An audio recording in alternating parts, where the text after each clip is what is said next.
organizing this event. And of course, Nicole, flying all the way from Canada to see me. It means a lot to be able to have a reading together for the first time in 3 years in my motherland. And thank you to all of you for braving the typhoon. I've never seen rain come in sideways like that before. But, thank you for being here to meet all of the readers with their poetry and their prose. So this first poem is called All Female. At the night markets, women peddle their prices, shout in swift Cantonese over gurgling tanks of sea spawn, snails, young eels born for smoke, coal, skewers. The blood clams loll, tongues over shell lips as we buy a bag of cockles and 3 crabs, sweet with egg. Their claws beg, puncture holes in the cherry red, please come again. At home, my women crack them open, cleave the lips hem, plunge and snap. The men watch game shows as we wreck the girl bodies for row, and I don't know why. They are always sweeter, more pricey, Harmony says, pulling the last claw from the last crab, stumps still writhing in the sink. She dismantles the breast next, and what pulsates inside is all gully and wet. It's always the girls for everything. When was the last time you've heard of a rooster soup? We put the bodies to boil in salt and broth. Outside, the winter interrogates, our windows fogged. If our feast ever happens, if time has not misplaced us, may these girls rise violet from the pot, untangle their legs from perilla and leek, and make for the sea with their limbs and their teeth.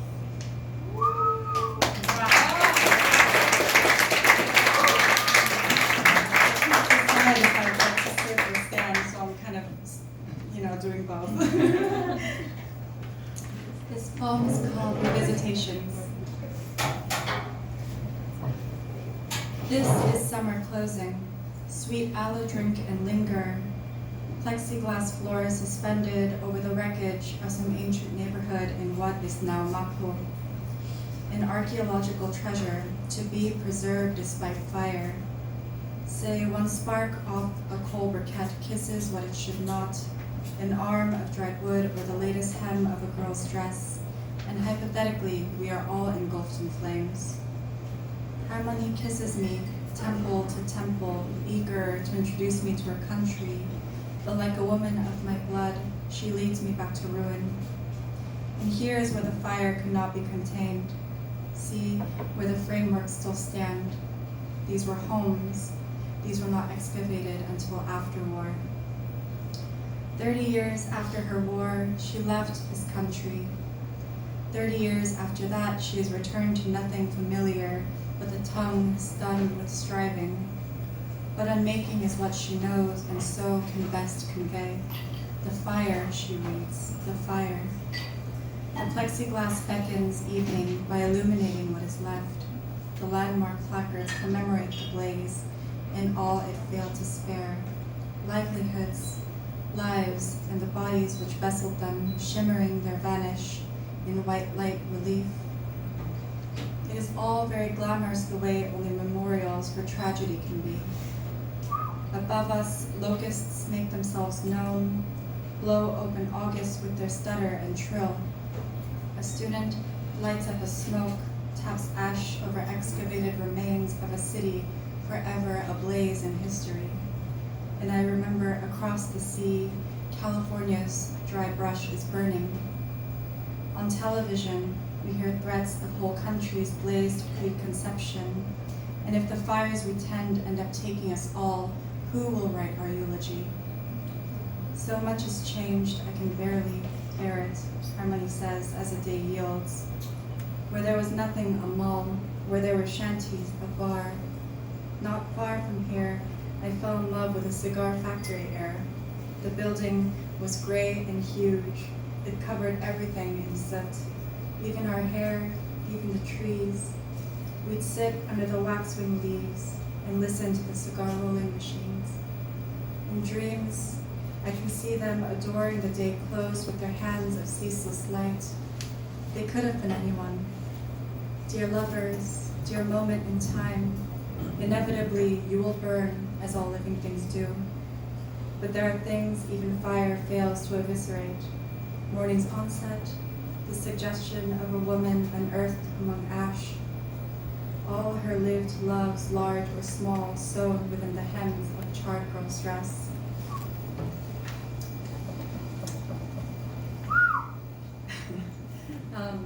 This next poem is called Savaging. I figured I'd start with the definition. Savaging is the ethnological term for an animal maiming or killing her own offspring.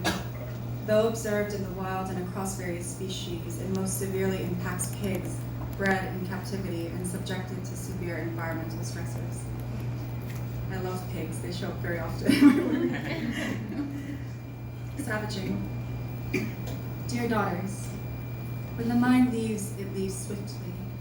Today, I woke not knowing which country holds me, or if those love motels stringing neon cords outside my window were those of Oakland or Seoul. I woke having forgotten even your faces, but remembered my hunger. What if this is all I am left with? Memories of my young body rifling through refuse at the US bases, the slow arc of a dust-flooded moon illuminating garbage, animal bones I picked through for their tears of toothed sinew, wads of gum studded with gristle and American spit. We did our best to rinse off the dirt, but that too is sustenance. After all, I've seen the hungry drink soups of blood or their own vomit, and if pride serves no man, then let us be animal. We boiled trash in a big pot, watch the chickle bloom into nothing in broth. The bones' faint bouquet of rot brought us kids to drooling. The stock boiled itself white. We spiced it with crushed cigarette butts and wild weeds, called it purpurijuk, or oink oink gruel, after the swine we had become. To this day, nothing has tasted as good. Home that evening, my eldest sister seized me by the hair, throttled my face red for eating American garbage. You weren't raised like this. You weren't raised like this. But in a year, my sister, in all her beauty and pride, would be dead. It was like we already knew it back then. My girl body, half transformed into a pig's, screeching its pink forfeit. My sister, thrashing my wire-haired skin, weeping for all the lives neither of us would live.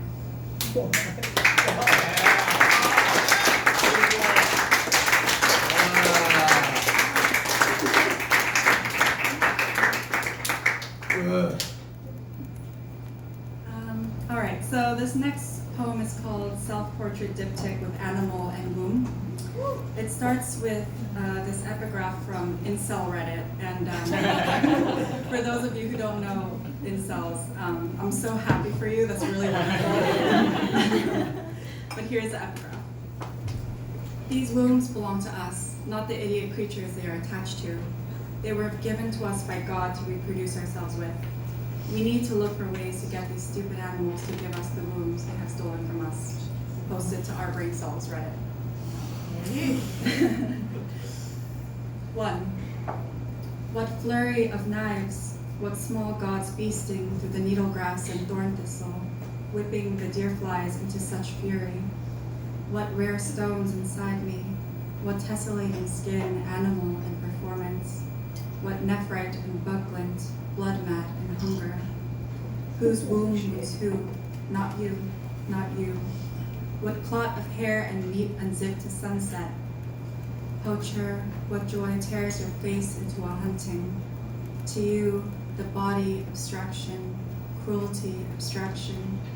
The knife slips past the pelt, a pulsing city lifted from my belly.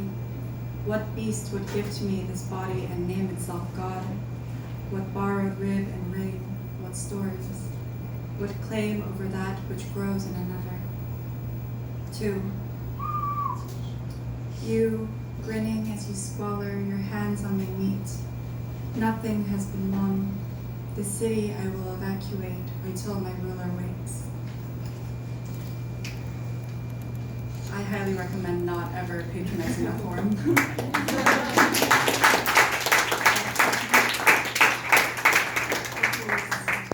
I wish I knew how long I've been reading them until now. This poem is called Elegy with Mayfly Sex. Love, I want to tell you all I learned today of the mayfly, known for their one-day lifespans, how they're named after the fact of their fast deaths, ephemeroptera, or briefest of wings, how this isn't fully true, as they can live submerged as nymphs for years until their sex forces them out of the water. Just because we don't see their living doesn't make it void. You drape a quilt over our bare bodies to prove it, hidden but set in the heat. Elsewhere, a girl is unearthed from a shallow grave, her body veiled with trash bags. The heat hastens her rebecoming of earth until her father, who identifies her, can't get through the interview without weeping. She was my baby girl, he says. In Ann Arbor, we watch the asphalt outside grow sheathed with sleet, the trees in deep slumber. Her murder was sexually motivated, I read. Give me the world where she rises from the mud, where the crush of her skull uncollapses itself, the penumbra of every knife wound stitched shut, where the blood seeps back in simply because she deserves it, deserves better. Again oxygen, again stuttering, hard-earned breath. Again hyacinth persimmons laid flat on our tongue with love. Love, what are my chances? In each woman washed cerulean on shore, shot or sunk in an oil drum, I see the face of every woman I love, and yes, selfishly myself. White bloat of salt, ejected from the lake's anonymous vine for my mother to identify. Every summer the mayflies come out of the water and blot out the blue with the fervor of their coupling. They rarely make landfall alive. In midair, the males grip the females and don't let go until they're done. Spent, the males hover towards land, coating windshields in a burial of wings and swift desiccation. The girls return to the water to lay their eggs, then spread their wings flat against the surface and drift until the fish come to feed. Forgive me, I didn't initially mean to draw parallels between male mayflies and what human men so often do to girls of their own species. The man online who says, "Can you blame them?" under a photo of the victim smiling in swimwear, or the other who tells me, "I only want to gently rape." Someday I'll draw a knife from my open and brandish my sex like a weapon. When given the choice to leave the lake or stay, I'll turn my face towards my sisters and choose to stay.